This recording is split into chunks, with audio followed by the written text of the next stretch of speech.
What a difference a couple of weeks makes, folks. We are 2 out of 5 rounds through the Six Nations 2025, and Ireland are potentially on the road to a historic third campaign in a row.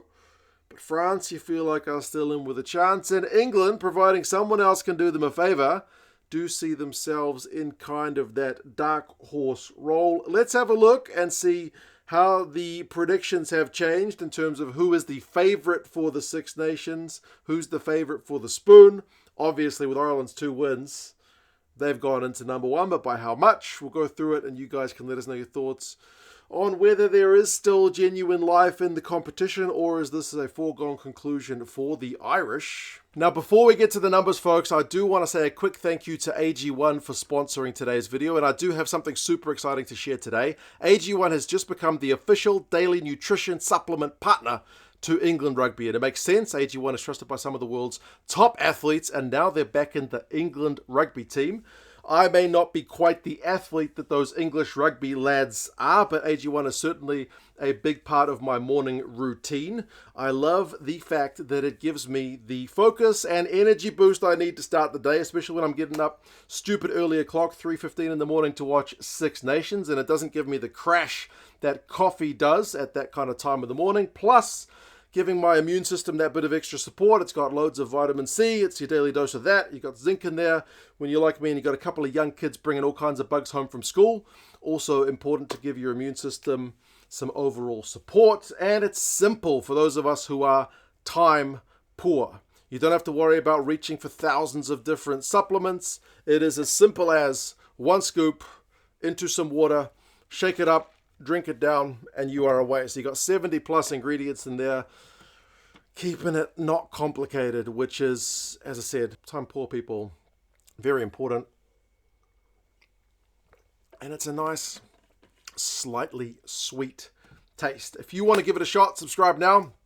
Get your free bottle of vitamin D and 5 free travel packs with your first subscription. Go to drinkag1.com/2centsrugby or scan the QR code, which is up there on the screen. Thanks again to AG1 for sponsoring today's video.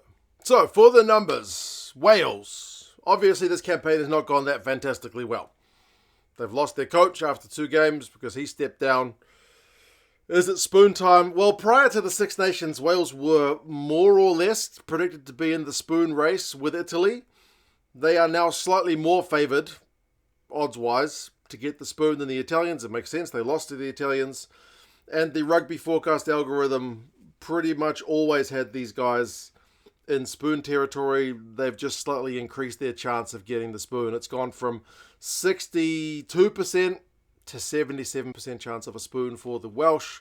The only kind of saving grace for them is they did get 1 point from the game against the Italians. So if Wales can get a win from somewhere and Italy don't get any bonus points, then Wales may avoid the spoon. But they've got Ireland, Scotland, and England. So none of those games seem particularly easy for Wales right now. Italy, is mission already accomplished because they managed to get that 1 win. They were predicted, I think, largely to either be 5th or 6th. They're now pretty much predicted to be 5th. 69%, the algorithm's got them at getting 5th spot. They're not predicted to beat France, England, or Ireland in their final 3 games. Scotland, are they pretty much already out? They were kind of in that dark horse role prior to the start of the Six Nations. If you looked at the odds, they were given about a 13% chance of winning the Six Nations. That's now down to 1%. The odds have significantly fallen with that home loss to Ireland. They've got England away, which is not going to be easy. Wales at home, and then France away.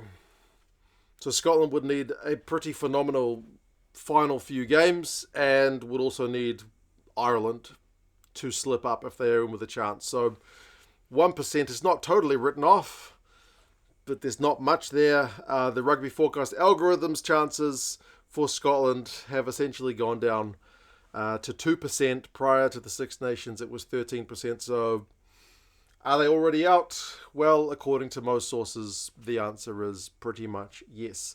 England, I've got there, are they kind of a dark horse? Now, the thing you had to like prior to the Six Nations for England was their fixtures get progressively easier. They started with their highest ranked opponent and will finish with their lowest ranked opponent. As long as they got one win in those first 2 games, England were going to be a chance, and they did with that famous win over the French at home. But they have lost to Ireland, so they are still in the position of needing someone to do them a favour. So have England's chances gotten better? Not really, because they lost. Prior to the Six Nations, they were at a 17% chance. Now they're at 14%. So their odds have actually slipped. But, interestingly, for the Rugby Forecast algorithm, they've bumped up England from being 3rd place favourites to 2nd place favourites. So they are predicted to have a better chance at winning the whole thing right now than France are. So England, 16% chance of getting first, 50% chance of getting second, according to the algo. So England finished their campaign Scotland at home. They've not had the wood over the Scots in recent times, but the home advantage is surely key. Home to Italy, who they've never lost to, and then away to Wales, who are in a pretty sorry state of affairs. Although England-Wales is always interesting, but you would be back in England. In all those 3, the Scotland one, on paper, by far the kind of toughest of the fixtures, without counting any chickens just yet. For the French, I've got still a chance. Now, remember, when we went into the Six Nations, the odds had the French as the top side. They were given a 35% chance of winning, which was marginally ahead of the Irish. Some places had the Irish as marginal favourites, but with the French loss to the English, those odds have plummeted. They are now down to 20, and you can bet the Irish odds have skyrocketed. So they're still second favourites on the odds, but if we are looking at Rugby Forecast algorithm predictions, as I mentioned, they've been surpassed by England, only by a marginal way. England's 16% chance to win it, France are 14%. So there's not much in it between those sides. France has got Italy away. They'll be favourites, but Italy's given a bit of a scare to the French before in the Six Nations. Then Ireland away. That, prior to the Six Nations, was kind of seen as being the decisive game.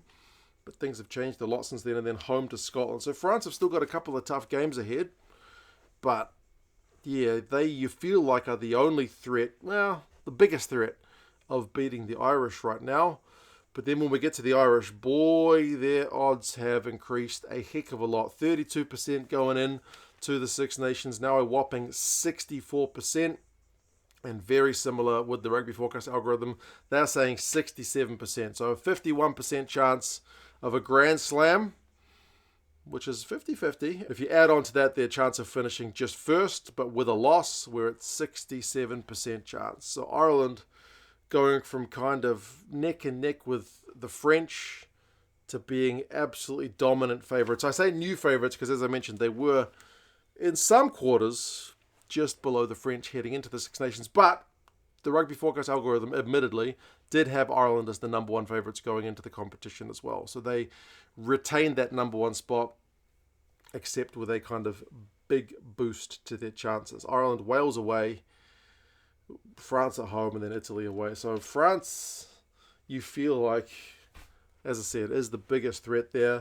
I'm loath to count any chickens before they hatch, because just prior to England against France, England were being largely written off. Borthwick's a rubbish coach. The French are going to dominate them like they did the previous time at Twickenham, and look what we got. So, yeah, it's really hard to predict.